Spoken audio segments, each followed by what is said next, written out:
Well, my name is Tiago Assunção. I'm from Brazil, and I have a PhD in international law at the University of São Paulo. I'm currently specialized in corporate sustainability and carbon markets. I'm delighted to be part of this wonderful event since I was part of the first global cohort of Gaia in 2021, having collaborated in the climate change working group. Today, I'm honored to introduce our first keynote speaker, the United Nations Secretary General Envoy on Technology, Mr. Andeep Singh Gill. Mr. Gill was appointed by the UN Secretary General to this role in 2022. Please read more about Mr. Gill's experience and background in the Zoom chat. I appreciate your time and thank you for being here with us today. It's a great honor. Thank you very much. Thank you for that kind introduction. And thank you to Strathmore and Gaia for this opportunity to share some thoughts on digital leadership. And I'm happy to follow the ambassador from the distinguished ambassador of the United States, who highlighted the important role of ethics in exercising the digital leadership, whether you are leading a private sector company, heading a civil society organization, or leading digital transformation within the government. In my role as the Secretary General's Technology Envoy, I look at a very significant milestone ahead of us in 2024, and that is the Summit of the Future, when a global digital compact is proposed to be adopted.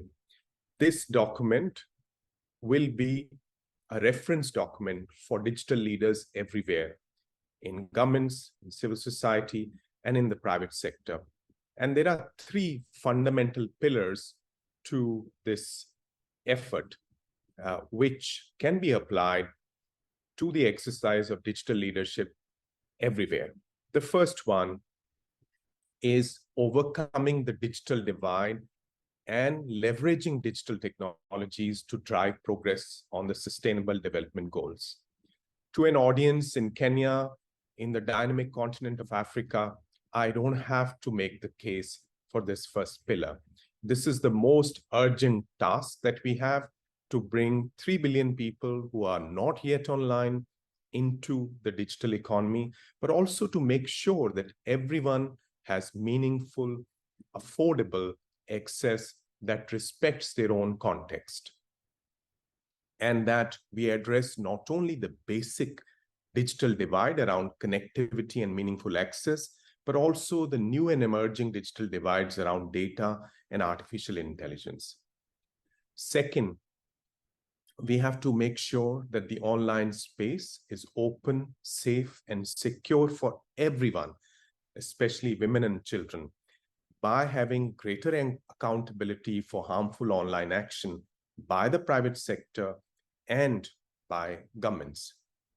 And third, to ensure that the governance of emerging technologies, such as generative artificial intelligence, is aligned with universal human values, and all of us, governments, companies, and civil society, work together to understand and assess their risks before their widespread application. To these three pillars of the Global Digital Compact, I would like to add one more aspect to the exercise of digital leadership today, and that is collaboration. If digital leaders are not able to collaborate with people who are working in adjacent domains, if digital leaders do not come together with their peers and counterparts from other countries, then there will be dangerous gaps in digital governance. We will miss out important insights from adjacent fields, which will have an impact on the usability of digital solutions in context. So this aspect of collaboration across domains and across borders would be an urgent necessity in the exercise of digital leadership as we go forward. I like to close by underlining how in a fractured world today, digital cooperation is an essential guardrail. A global approach is the only way that governance of digital technologies can be made interoperable and digital data and innovation divides bridged. Thank you very much for your kind attention. Thank you, Mr. Gill. We are grateful for your perspectives and for the importance of the global conversation and global collaboration that you've just mentioned.